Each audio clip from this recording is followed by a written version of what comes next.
আজকের কিন্তু তোমাদের সাথে যে ফ্রেমের কাস্টমাইজটা শেয়ার করছি, এই ফ্রেমটা কিন্তু অনেকটাই ছোট।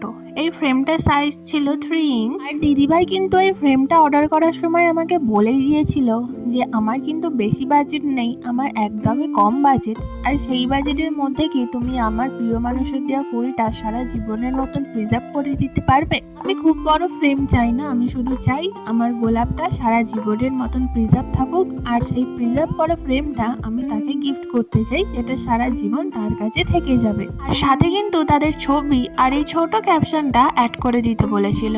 আর দিদিভাই আমাকে বলেছিল, দেখো আমি যেহেতু এই বিষয়ে কিছুই জানি না, তাই পুরো কাস্টমাইজটা কিন্তু তুমি তোমার মনের মতন করে করে দিও, শুধু দেখতে ভালো লাগলেই হবে। তো দিদিভাইয়ের কথা শুনে কিন্তু আমার এটাই মনে হলো যে দেখো ভাই, যার ইচ্ছা থাকবে সে এমনিতেও কিন্তু তোমার কাছ থেকে জিনিস নেবে আর অমনিতেও নেবে। তার কাছে বাজেটটাই ম্যাটার করবে, সে তার বাজেট বলে দেবে আর তার মধ্যেই তোমাকে করে দিতে বলবে। শুধু জিনিসটা কিন্তু নেওয়ার ইচ্ছা থাকাটা জরুরি।